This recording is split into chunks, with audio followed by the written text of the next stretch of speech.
Hello साथियों, नमस्कार। मैं हूँ रोहित और आप सभी लोगों का एग्जाम स्पॉट 95 पे स्वागत है। दोस्तों, आप आरबी ग्रुप डी, एनटीपीसी या रेलवे की किसी भी वैकेंसी के लिए तैयारी करते हैं जहाँ पे भी रीजनिंग आती है, तो ये क्लास आपके लिए महत्वपूर्ण है। आज होगा 25 अगस्त 2022 की थर्ड शिफ्ट का ग्रुप डी का पेपर के क्वेश्चन जो प्रीवियस ईयर होंगे। और यहाँ पे अगर तैयारी करते हैं आप तो आपकी रीजनिंग अच्छी मजबूत होगी। और पिछली बार टोटल 99 शिफ्टों में जो पेपर हुए थे उनके ही मैं एनालिसिस कराता हूँ। और चलिए देखते हैं क्वेश्चन। ये क्वेश्चन कल की शिफ्ट जो पेपर कराया था 17वीं क्लास का, उसमें एक ये छूट गया था क्वेश्चन, या छूटा नहीं था। जो इसका लॉजिक बन रहा था वो एक दूसरा लॉजिक था, उसको देख लेते हैं पहले। देखिए, कल हम लोग लगा रहे थे कि 5 का वर्ग कर रहे थे 25, और फिर 2 का वर्ग कर रहे थे, तो इसमें माइनस कर रहे थे 2 का वर्ग 4, तो 21 बन रहा था। लेकिन इसका जो लॉजिक था वो दूसरा था। इसका लॉजिक था कि 5 और प्लस 2 करेंगे और 7 होता है, 7 में गुणा 3 करेंगे तो 21 आता है। ऐसे इसमें देखिए 7 और 4 प्लस करेंगे, 7 + 4 तो होते हैं 11। 11 में 3 का गुणा करेंगे तो 33 होता है। ऐसा कॉम्बिनेशन इसमें भी बनेगा।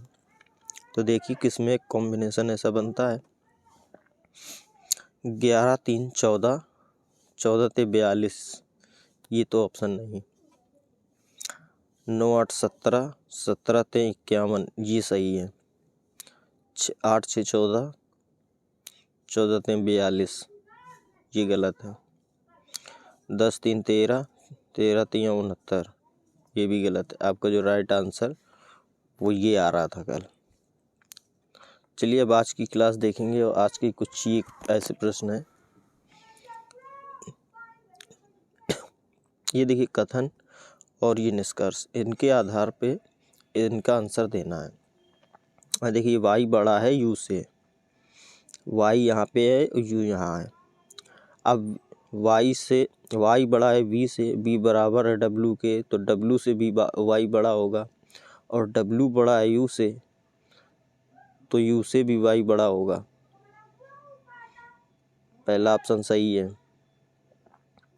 दूसरा देखिए i बड़ा है n से, i बड़ा है n से, i जब f से बड़ा है तो n से भी बड़ा है। ये वाला भी ऑप्शन सही है। तो आपकी जो निष्कर्ष आ रहे हैं वो दोनों निष्कर्ष सही हैं। Answer number 2। अगला प्रश्न देखेंगे। वर्तमान में एक पिता की आयु उसके 3 बच्चों की आयु के योगफल की 2 गुनी है। तो मान लीजिए कि एक पिता है, ठीक, और उसके 3 बच्चे हैं, फर्स्ट, सेकंड और थर्ड।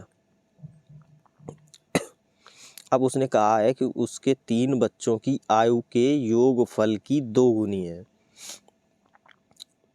तो जब ये इसका 2 गुना होगा पिता, ये बराबर होगा, ठीक है। 15 वर्ष बाद पिता की आयु उसके बच्चों की आयु के योगफल के बराबर होगी।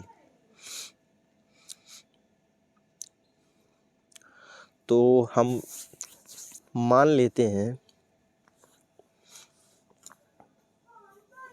कि इनकी आयु अभी 10-10 वर्ष है।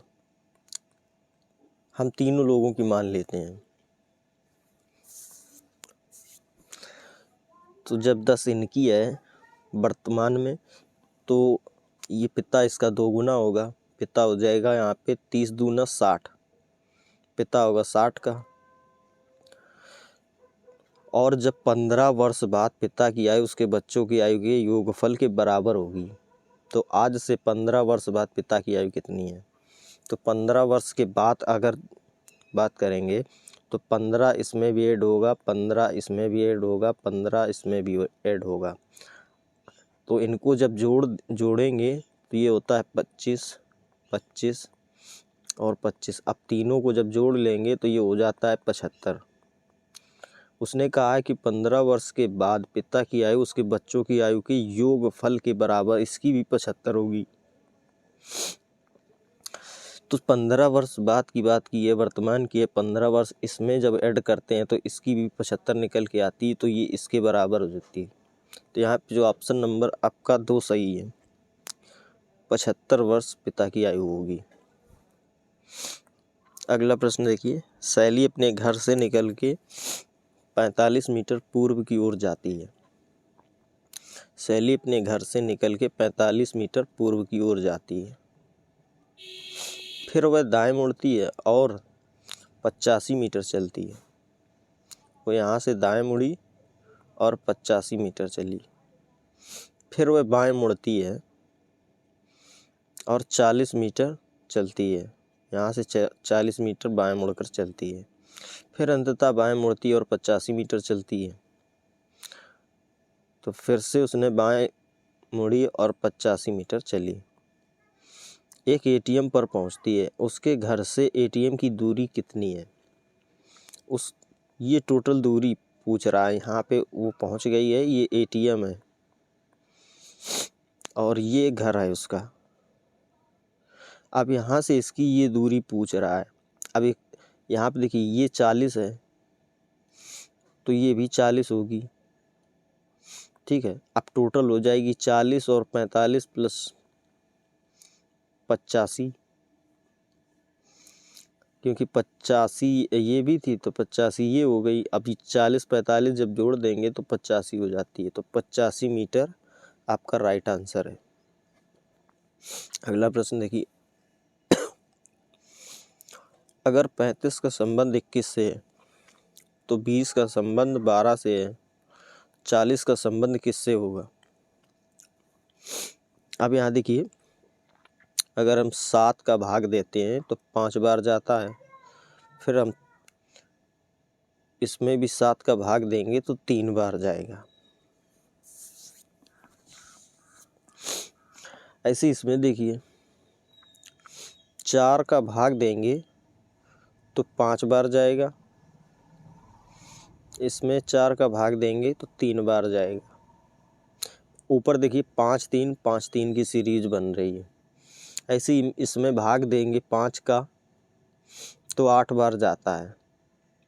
अब 8 जब निकल के आया टोटल में, जब हम 8 का यहाँ भाग देंगे तभी तो 5 बार जाएगा यहाँ पे। तो 5 3 की सीरीज बनानी है।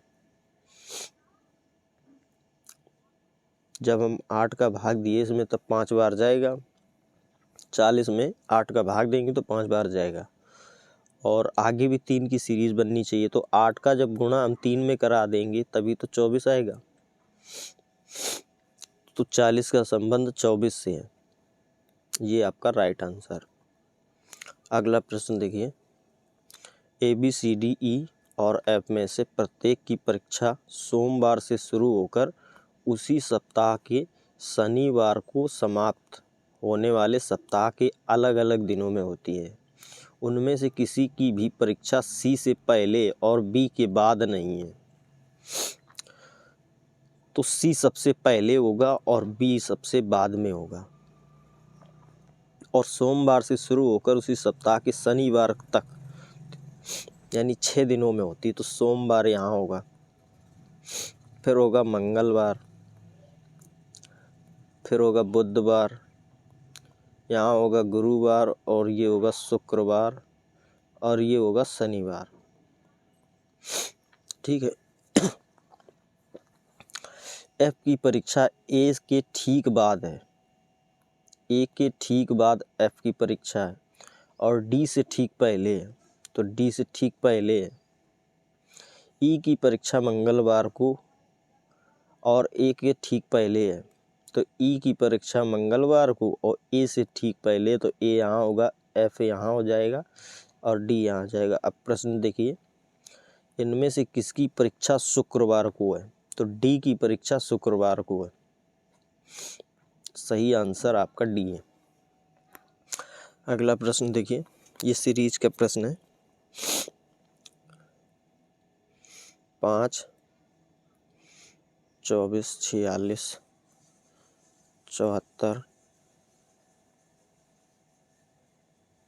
111, 160, 224। आगे की सीरीज बतानी है तो हम अंतर से यहाँ करेंगे। देखिए 24 में 5 जाएंगे, 19 बचेगा। 6 में 4 गया 2, 4 में 2 गया 2, 14 में 6 8, 6 में 4 2, 11 में 4 7, 10 में 7 3,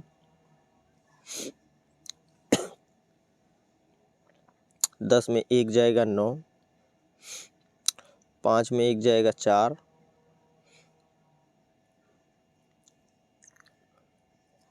आगे देखिए यहाँ आया 4, 12 में 6 तो 6। अभी यहाँ से कोई भी सीरीज समझ में नहीं आ रही तो एक सीरीज और बना के देखते हैं। इसकी अगली सीरीज यहाँ पे 3 का अंतर है। अब यहाँ देखिए 22 6 28, 6 का अंतर। अब यहाँ 9, यहाँ पे 12, यहाँ है 15। अब देखिए 3 3 की बढ़ती हुई सीरीज मिल रही है। 3 दूनी 6, 3 त्रिका 9, 3 चौक 12, 30 + 15 और आगे भी ऐसे ही आएगा तो 3 का 18 हो जाएगा। अब 18 जब 64 में जोड़ेंगे तो 8 4 12 की 2, 6 1 7 और 1 8। अब इसको इसमें जोड़ देंगे तो 4 2 6, 8 2 10 की 0, 2 1 हासिल का 3, 306। 306 आपका राइट आंसर। अगला प्रश्न देखिए, कथन और निष्कर्ष। तो कथन है कुछ पुरस्कार टोपियां हैं, कुछ पुरस्कार टोपियां हैं। ये मान लेता हूँ पुरस्कार है, पुरस्कार है और ये टोपी है। कुछ टोपियां पदक हैं, कुछ जो टोपी हैं वो पदक, कुछ टोपी पदक हैं।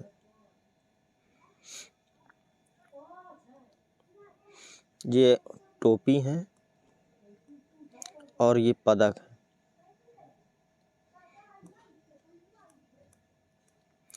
सभी पुरस्कार मास्क हैं। पुरस्कार यहाँ है तो ये हो जाएगा मास्क। अब देखिए निष्कर्ष।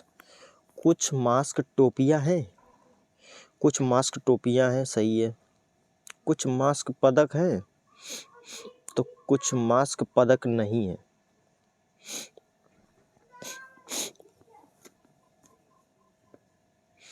तो यहाँ पे होगा आपका केवल निष्कर्ष 1 पालन करता है। आंसर 3। अगला प्रश्न देखिए, सैम अपने घर से बाहर निकलता है और पूर्व की ओर 160 मीटर चलता है। चलिए सैम यहाँ अपने घर से निकला, 160 मीटर पूर्व की ओर चलता है। फिर वह दाएं मुड़ता है और 50 मीटर चलता है। अब वो दाएं मुड़ा और 50 मीटर चला।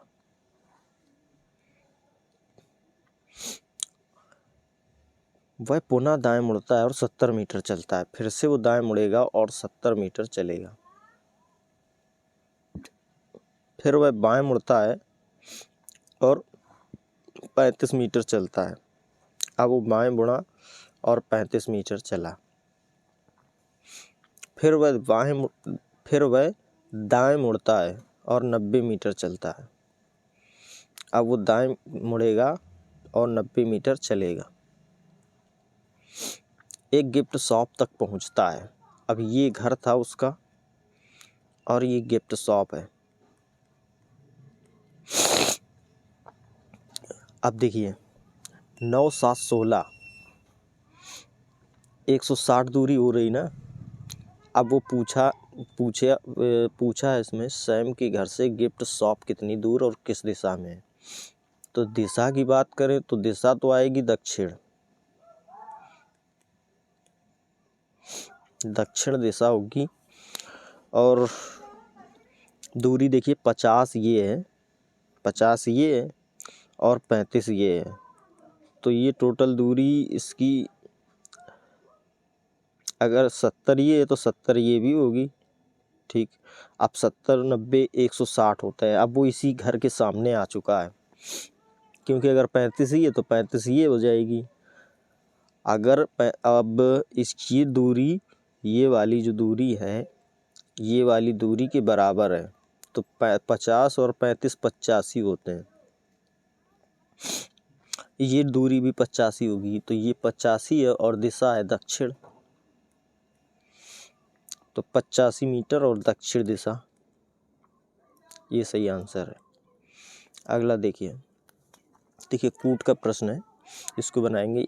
इसमें देखिए सबसे पहले कंडीशन, यदि पहला घटक एक संख्या है, ठीक है, पहला घटक एक संख्या है और अंतिम घटक एक प्रतीक है, हाँ अंतिम घटक एक प्रतीक है, तो इन दोनों के कूटों को आपस में बदला जाना चाहिए। ये कूट फॉलो होगा, ये शर्त फॉलो होगी। यदि पहला घटक एक सम संख्या है और अंतिम घटक एक विषम संख्या है, तो यहाँ सम तो है लेकिन विषम नहीं, प्रतीक है, इस कंडीशन नहीं फॉलो होगी। यदि तीसरे और चौथे दोनों घटक अभाज्य संख्याएं हैं, तीसरे और चौथे अभाज्य हैं, ठीक है, तो चौथे घटक को तीसरे घटक के कूट के रूप में और तीसरे घटक को चौथे घटक के रूप में कूटबद्ध किया जाएगा। ठीक है, ये कंडीशन भी फॉलो होगी क्योंकि यहाँ तीसरा और चौथा अभाज्य है। अब इनके पहले हम कूट निकाल के रख लेते हैं। 2 6 7 5,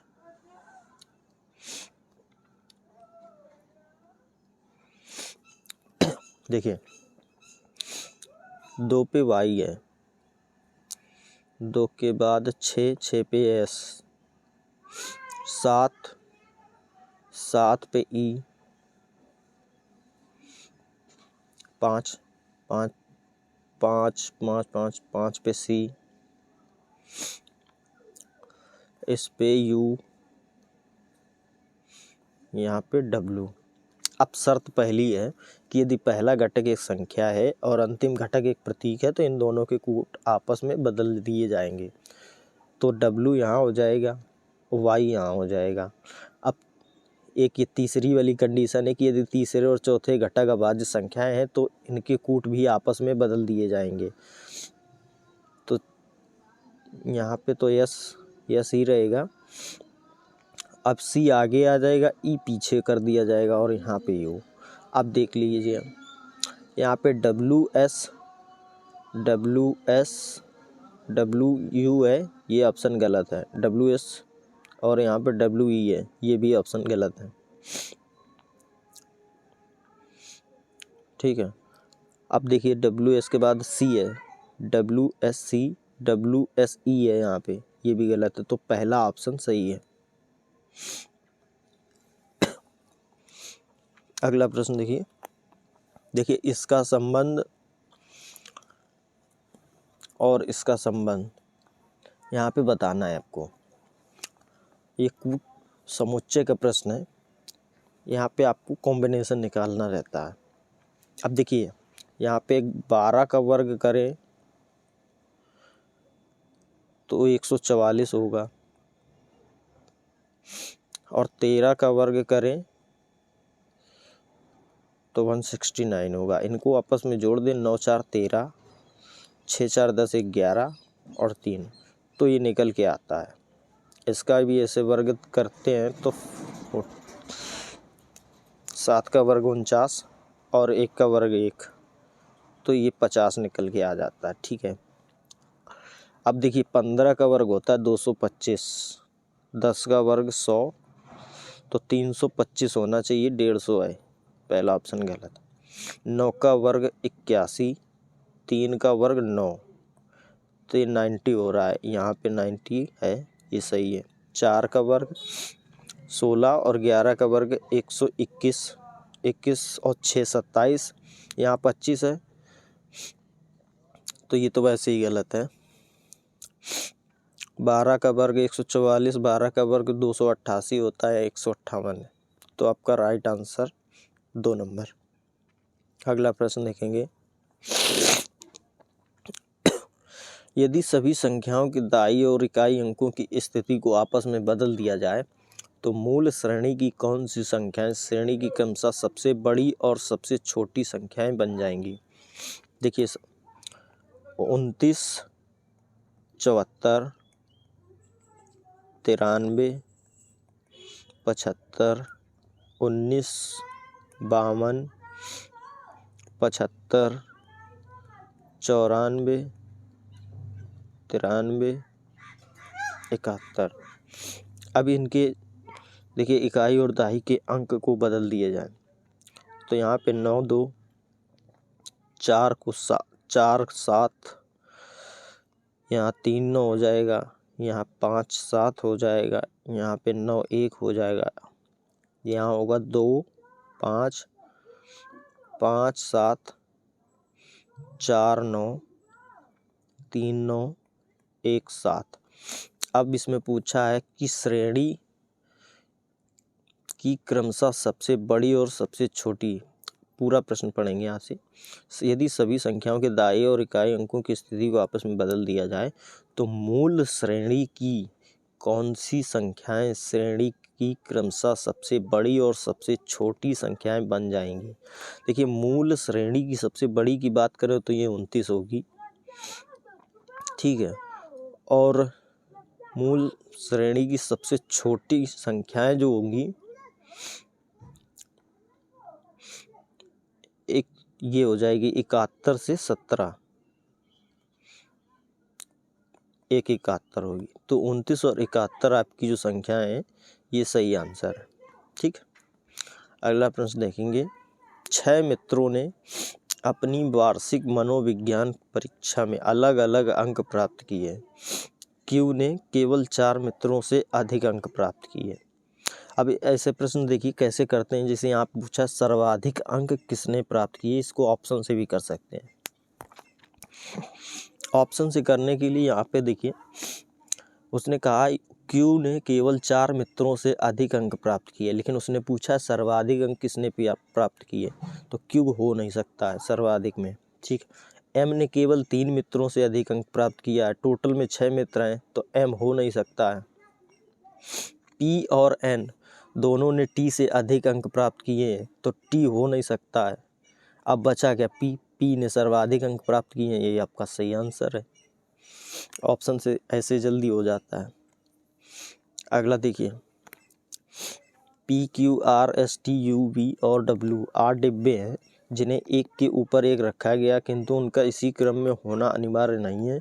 वी को ऊपर से चौथे स्थान पर और आर के ठीक नीचे रखा गया है। वी को ऊपर से चौथे स्थान पे 1 2 3 चौथे स्थान पे और आर के ठीक नीचे रखा गया है तो आर यहाँ पे हो जाएगा। डब्ल्यू को सबसे ऊपर तथा पी के ठीक ऊपर रखा गया है तो डब्ल्यू को सबसे ऊपर तथा पी के ठीक ऊपर रखा गया है तो पी यहाँ हो जाएगा।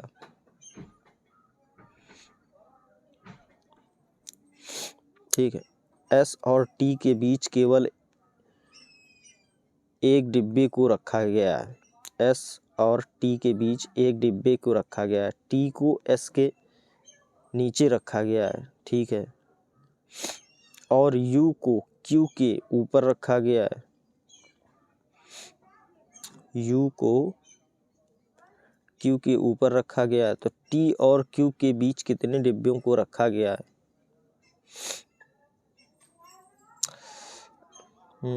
अब देखिए टोटल में 8 डिब्बे हैं। एस एक के बीच यहाँ ये देखिए, अब यू को क्यू के ऊपर रखा गया है तो क्यू यहाँ हो जाएगा और यू यहाँ हो जाएगा। अब पूछा है टी और क्यू के बीच कितने डिब्बों को रखा गया? तो टी और क्यू के बीच एक भी डिब्बा नहीं है, तो शून्य होगा। जो राइट आंसर आपका वो शून्य। अगला प्रश्न देखिए, ऐसी कितनी संख्याएं हैं जिनके ठीक पहले एक प्रतीक और ठीक बाद एक विषम संख्या है? पहले एक प्रतीक और ठीक बाद में एक विषम संख्या है। एक तो ये देखिए, पहले एक प्रतीक है, एक बाद में विषम संख्या है। आगे देखिए, एक ये देखिए, पहले एक प्रतीक है, बाद में एक विषम संख्या है। ऐसे ही इसमें आगे देखिए, यहाँ पे है नहीं, एक ये है, ये नहीं है।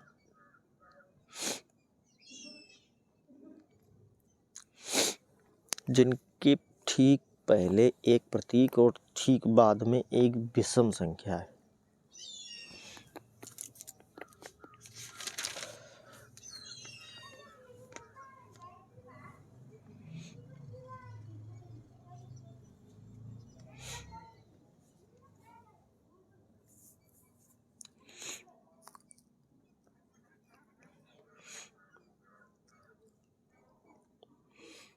प्रश्न में यहाँ थोड़ी मिस्टेक है। एक यहाँ पे सिंबल और है, वो सिंबल इस जगह पे है, ऐसा सिंबल।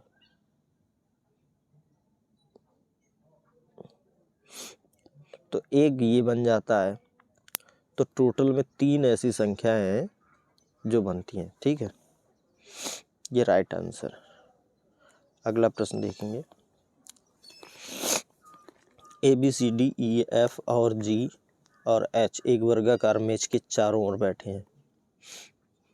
ये वर्ग के आकार की मेज है। 2, 2, 4, 2, 6, 2, 8 लोग हैं, चारों ओर बैठे हैं, मेज की केंद्र की ओर मुख करके बैठे हैं। उनमें से कुछ इसके कोनों पर बैठे हैं, जबकि कुछ भुजाओं के ठीक मध्य हैं। कुछ कोनों पर होंगे और कुछ भुजाओं के मध्य होंगे। आगे देखिए, E किसी एक भुजा पर है तथा B और D के दोनों के ठीक बगल में है। मान लेता हूँ E यहाँ है और B यहाँ है और D यहाँ है। अभी DB की स्थिति क्लियर नहीं है। अब देखिए, C D के ठीक सामने बैठा है, C D के ठीक सामने बैठा है, ठीक, और H B के ठीक सामने बैठा है, H B के ठीक सामने बैठा है। G E के बाईं ओर दूसरे स्थान पर है, G E के बाईं ओर दूसरे स्थान पर है और D के बाईं ओर ठीक बगल में है।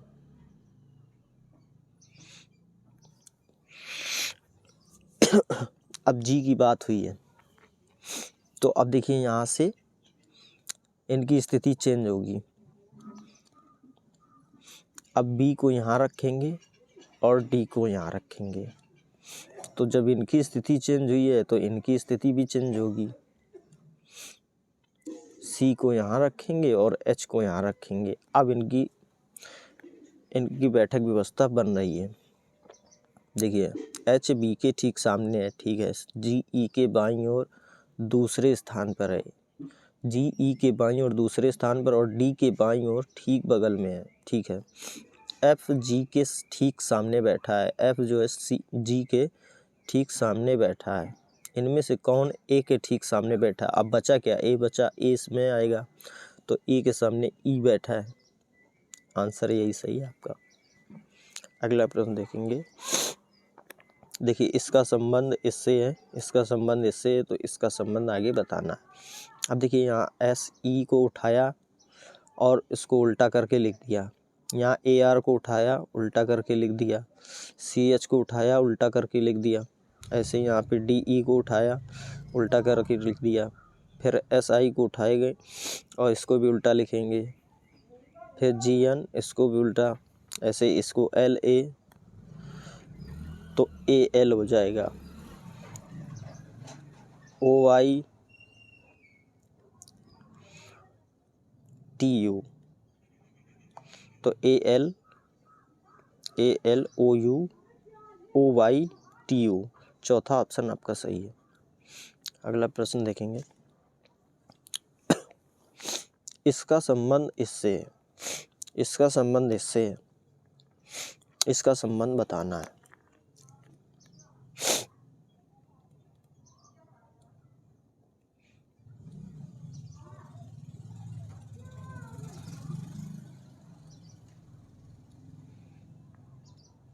अब देखिए इस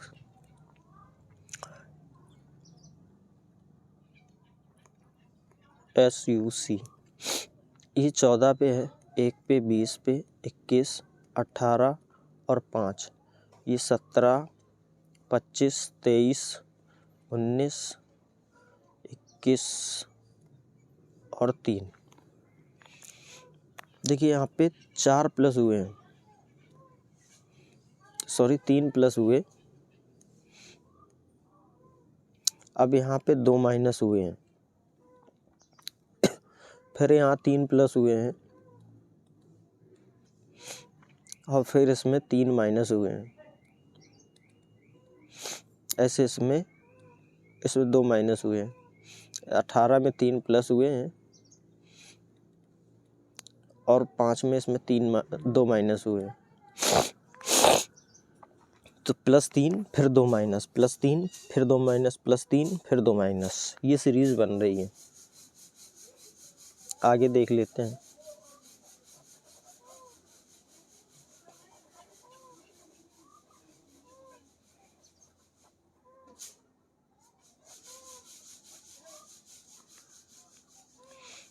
पूछा है इसका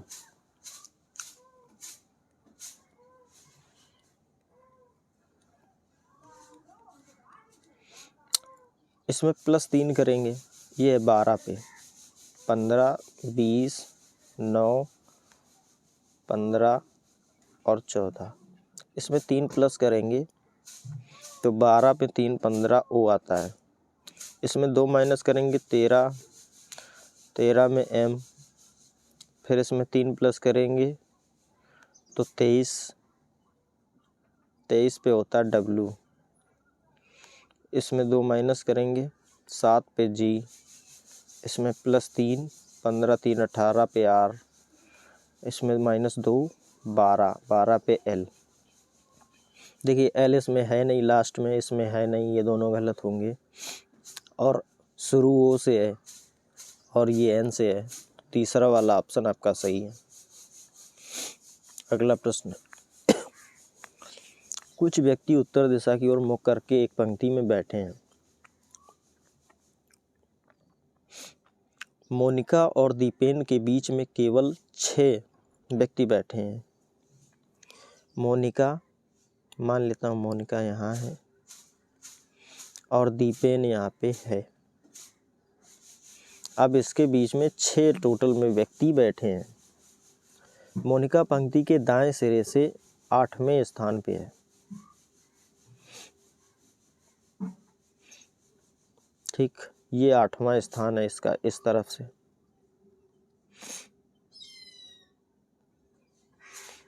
केतन मोनिका के बाईं ओर किसी स्थान पर बैठा है। केतन और मोनिका के बीच ठीक 3 व्यक्ति हैं। इसको इस साइड में बनाते हैं थोड़ा।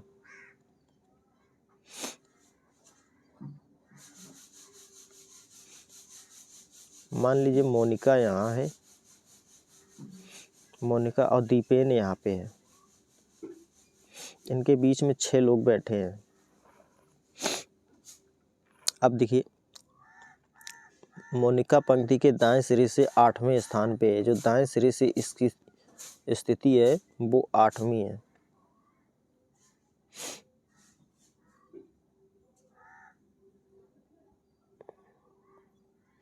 केतन और मोनिका के बाईं ओर किसी स्थान पर बैठा है। केतन मोनिका के बाईं ओर, केतन और मोनिका के बीच ठीक 3 व्यक्ति हैं।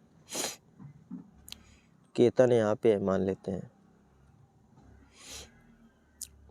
केतन बाएं सिरे से 10वें स्थान पर बैठा है। केतन जो है बाएं सिरे से 10वें स्थान पे है। दीपेन दाएं सिरे से दीपेन दाएं सिरे पर बैठा है, ठीक है, उसका स्थान ये पहला ही है। यदि पंक्ति में कोई अन्य व्यक्ति नहीं बैठा है तो पंक्ति में बैठे व्यक्तियों की कुल संख्या कितनी है। अब देखिए, मोनिका की 8 है, इसके बीच में 3 लोग बैठे हैं, इसका स्थान 10वां है, तो 8 और 10 18 और 3 21, तो टोटल व्यक्तियों की जो संख्या है वो 21 है। अगला प्रश्न देखेंगे। देखिए, ABCDEFG और ऐसे एक वर्गाकार मेज के चारों ओर बैठे हैं। यहाँ पे बैठक व्यवस्था की ज़्यादा ही महत्वपूर्ण कुछ किया गया है। बैठक व्यवस्था के बहुत क्वेश्चन है इसमें। चलिए, वर्ग के आकार की मेज हो गई, कुछ कोनों पर है और जबकि कुछ ठीक मध्य में है, भुजाओं के मध्य में। अभी देखिए, यहाँ पे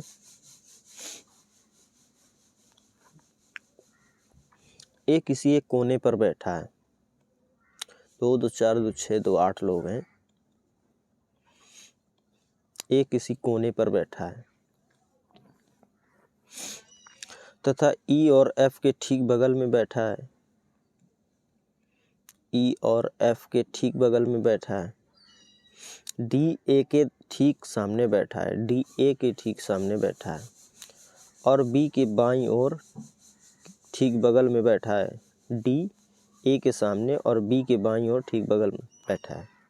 C किसी एक कोने पर है और F के दाईं ओर ठीक बगल में बैठा है, तो C कोने पर, F के दाईं ओर ठीक बगल में बैठा है।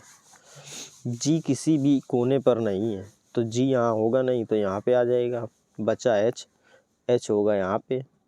निम्नलिखित में से कौन F के ठीक सामने बैठा है। F के सामने B है, राइट आंसर B।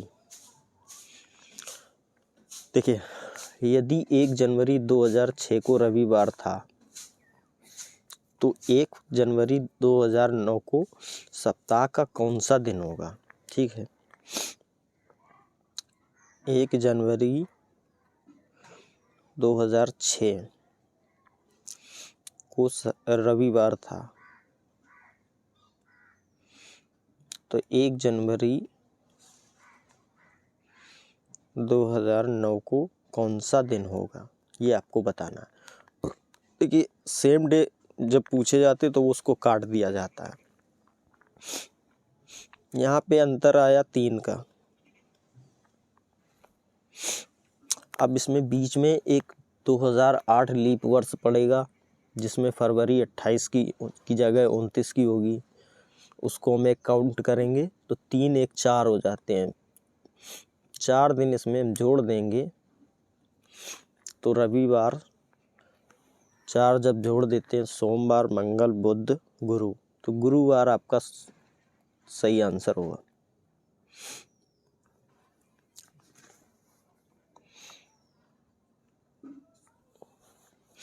अगला प्रश्न देखेंगे।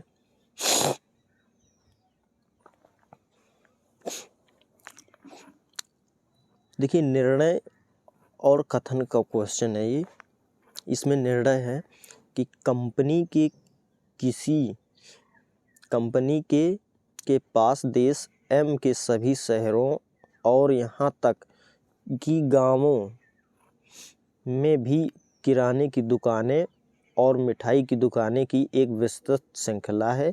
कंपनी के CEO ने अगले माह से नकदी के रूप में भुगतान को पूर्णतः बंद करने का फैसला किया है। कथन है, पिछले 3 वर्षों की रिपोर्टों के अनुसार प्रति माह लगभग 24% भुगतान नकदी के माध्यम से होता है। अब यहाँ 24% होता है, कितना होता है ये बताया नहीं गया, तो ये ऑप्शन गलत होगा। देश की M की 35% आबादी, जबकि यहाँ परसेंटेज की कोई बात नहीं हुई है, तो ये भी ऑप्शन गलत होगा। दोनों ऑप्शन गलत हैं, कथन दोनों गलत हैं, तो यहाँ पे 1 और 2 दोनों निर्णय का समर्थन नहीं करते हैं। ये आपका सही आंसर है। अगला प्रश्न देखिए सीरीज वाला प्रश्न, इसमें फिर से सीरीज बनाएंगे।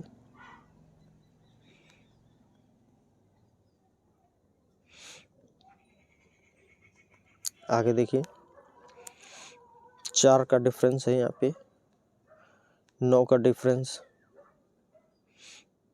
16 का डिफरेंस है, यहाँ 25 का डिफरेंस है, ऐसे ही आगे 36 का डिफरेंस होगा, क्योंकि यहाँ पे देखिए 2 का वर्ग है, ये 3 का वर्ग है, ये 4 का, ये 5 का, ये 6 का, 6 जिसमें जोड़ देंगे 9 6 15, 7 3 10 11, तो 115 टोटल में जो निकल के आएगा वो सही आपका आंसर है।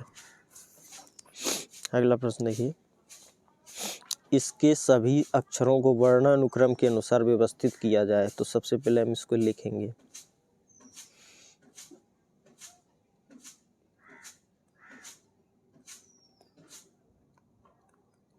अब इसको कहा है वर्णानुक्रम में व्यवस्थित किया जाए तो कितने अक्षरों की स्थिति अपरिवर्तित रहेगी। ए बी, फिर आता है आपका ए बी हो गया, इसके बाद ई और डी, ई और डी, इसके बाद आएगा एन, एन के बाद आता है ओ, ओ के बाद आएगा आर और फिर डब्लू। देखिए एक तो ई है, एक ओ है, तो यहाँ टोटल में 2 अक्षर ऐसे हैं जिनकी स्थिति अपरिवर्तित है और 2 ही आपका राइट आंसर होगा। अगला प्रश्न, चंदा की आयु चंद्रिका की आयु से 10 वर्ष कम है। चंदा की आयु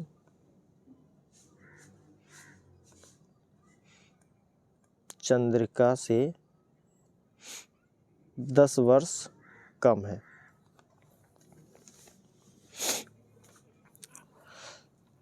चंदा की आयु चंद्रिका से 10 वर्ष कम है,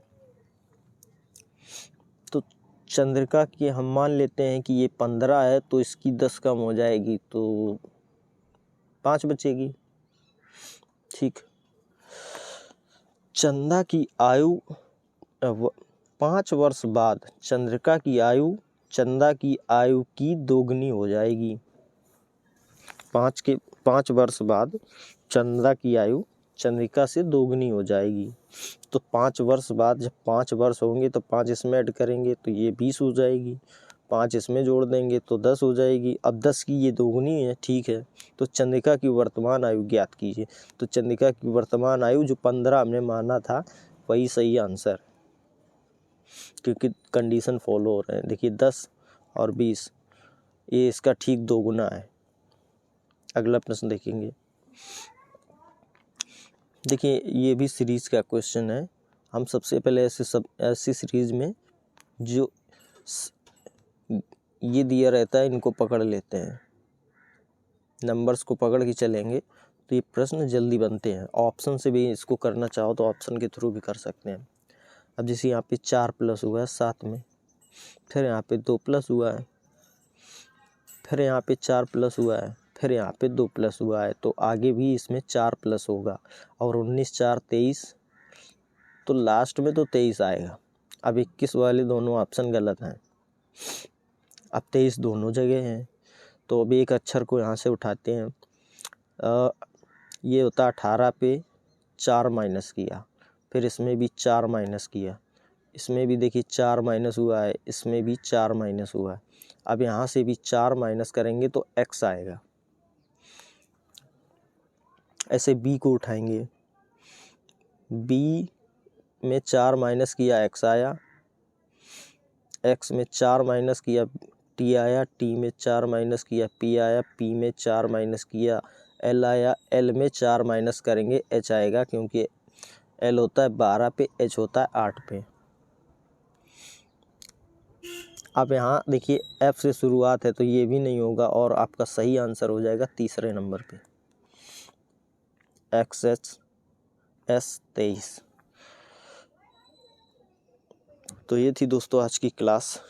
बताएंगे ज़रूर कैसी लगी आपको क्लास, और आप लोग ऐसे ही अटेंड करते रहिए क्लास को जब तक ये आपका ग्रुप डी का एग्ज़ाम होगा। टोटल में 99 शिफ्टों के पेपर के क्वेश्चन में करा चुका हूँगा और इससे आपकी रीजनिंग अच्छी मजबूत हो जाएगी।